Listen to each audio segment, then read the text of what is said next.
Alright, she's rolling. In this video, we're gonna demonstrate how to install one of the heads. The other one we did off camera. We're also gonna show you how to install the oil pump, the water pump, and that badass Killer Bee oil pan with the pickup and the windage tray. It's gonna be sweet. Oh my god, are you pitching a tent? Yes. Oh my god.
Alright, so now we're going to install the pan since we've got the baffle and the pickup in. So we're going to lay a bead of sealer on the pan, and then we're going to put it on and tighten the fasteners to 5 foot-pounds in a crisscross pattern.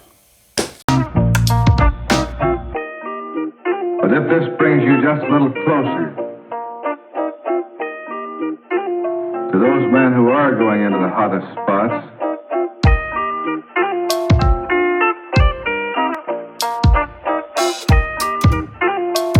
I hope that it will help you to do a better job.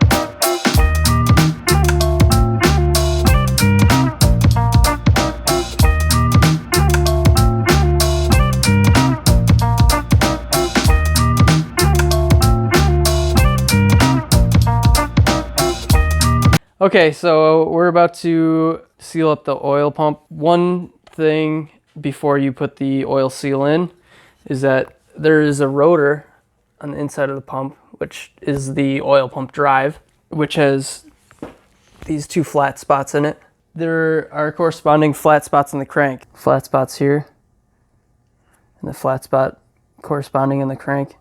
So before you put the oil seal in, before you put any sealer on the oil pump, put it on the crank snout and line up the flat spots on the rotor and the flat spots on the crank. So that way, once you've got the seal on, you've got the sealer on, you can just slide it right on without having to mess around with the rotor inside the oil pump. Better job.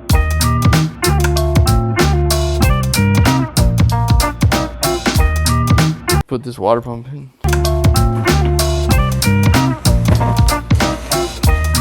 I'm so drunk right now. Can I get my beer? There you go. Why is the tab like that? Yep. It's all foam. Go on. Oh. Go on. Thanks. Are we rolling, dude? Yeah. Oh, do I look directly into the eyes of the camera? Stare into my eyes like you're gaping into my soul. So now we're gonna install the water pump. This just uses a standard gasket. It's gonna be torqued 12 Newton meters all the way around first, and then a second time again at 12 Newton meters.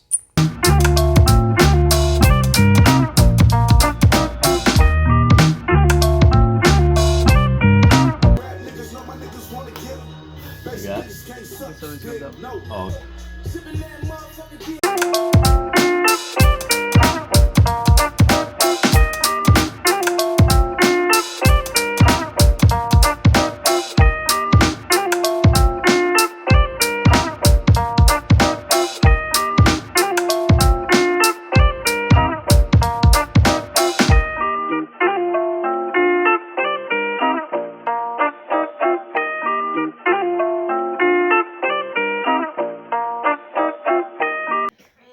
Is that what the WRX is gonna do? That's what it's Was that the rod flying out of the block?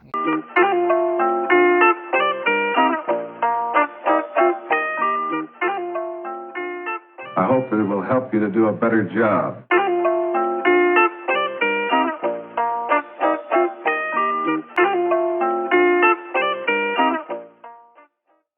All right, so off camera, we already installed one head. This motor is studded, so we got the head studs in on both sides. The installation for the head studs is pretty straightforward. No oil, no ARP head stud, goop, whatever the hell they call it. And these are just hand tight, just bottom out, no torque. Just the hex head in top of the stud is for like ease of installation. It's not for tightening the studs at all, just to help you put them in case maybe you got some stuff in the threads or something like that. Also, this motor, we're using some multi-layer steel head gaskets. They're pretty thick. I don't know exactly what thickness these ones are. I didn't buy them, but we have the top of the motor all cleaned up. We've got the cams out of the head for installation.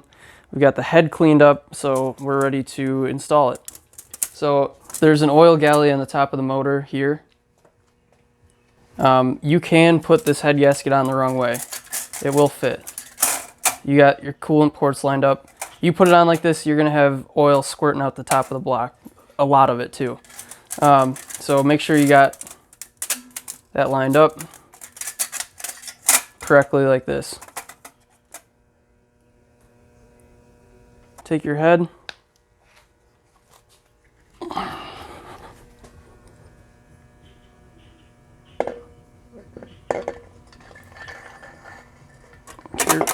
Carefully slide it down on there.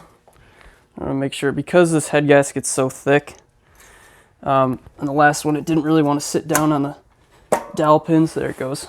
Now it's on there.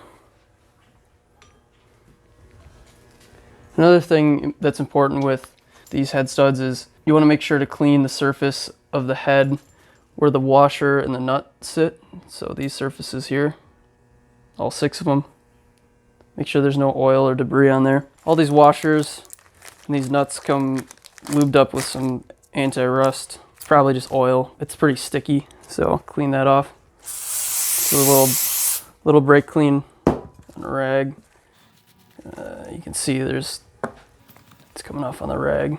I don't know how much that would actually affect torque values, but I mean, it's pretty important to get proper torque values when torquing down a head.